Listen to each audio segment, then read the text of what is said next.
যেই গোষ্ঠী পঞ্চগড়ে আগামীতে ক্ষমতার অপব্যবহার করে সাধারণ মানুষকে হয়রানি করবে, আমরা পঞ্চগড়ে তাদের বিরুদ্ধে যুদ্ধ ঘোষণা করব।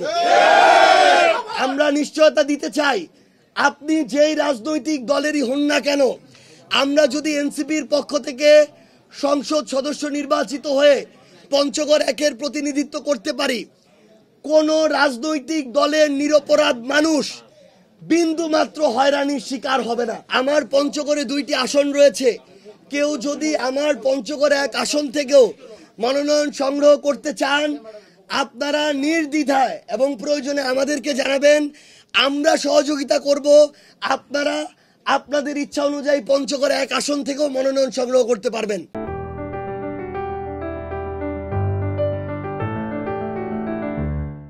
এবং পঞ্চগড় 1-2 থেকে শুরু করে বাংলাদেশের 300টি আসনে যারা এনসিপির হয়ে আগামীর বাংলাদেশ গড়ার নেতৃত্ব দিতে চান, যারা অভ্যুত্থানের আকাঙ্ক্ষাকে বাস্তবায়ন করতে চান, যারা চাঁদাবাজি, দখলদারিত্ব, খুন খারাপির রাজনীতি থেকে নতুন বাংলাদেশ গড়ার লড়াইয়ে সামিল হতে চান, যারা আগামীর বাংলাদেশে জুলাই সনদে যে সংস্কারগুলো রয়েছে সেগুলোর বাস্তবায়ন দেখতে চান, যারা হাসিনা সহ বাংলাদেশের যত খুনিরা আছে এই খুনিদের বিচার নিশ্চিত দেখতে চান, এবং 5ই আগস্টে যখন খুনি হাসিনা দেশ ছাড়া হয়, যখন তার পতন হয়, তখন এই বাংলাদেশকে নিয়ে আপনি যে স্বপ্নগুলো দেখেছিলেন, যারা সেই স্বপ্নগুলো বাস্তবায়নের লড়াইয়ে নামতে চান, আমি তাদেরকে অনুরোধ করব, এই নভেম্বরের 20 তারিখ পর্যন্ত আপনাদের হাতে সুযোগ রয়েছে।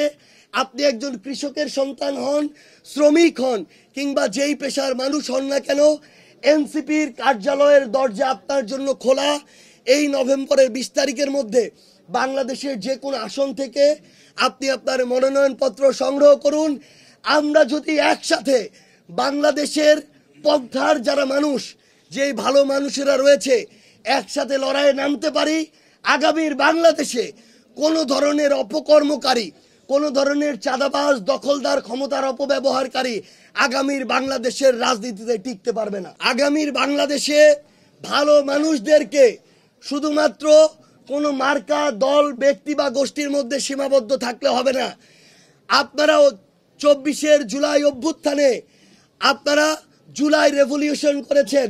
আগামীর 26 নির্বাচনে আপনাদেরকে এনসিপির পক্ষে, বাংলাদেশ গড়ার লড়াইয়ের পক্ষে ব্যালট রেভলিউশন করতে হবে ইনশাআল্লাহ। কোন দল কি আছে? বাংলাদেশের কোন দল আছে? কোনটা দল? আরো জোরে ইনশাআল্লাহ আমরা সবাই একসাথে আগামীর সংসদ নির্বাচনে জনগণের প্রতিনিধিত্ব করে, জনগণের কণ্ঠস্বর হয়ে 300 আসনে নির্বাচন করে জনগণের প্রতিনিধি হিসাবে আগামীর সংসদে আমরা জনগণের প্রতিনিধিত্ব করব সরকারি দল হিসেবে।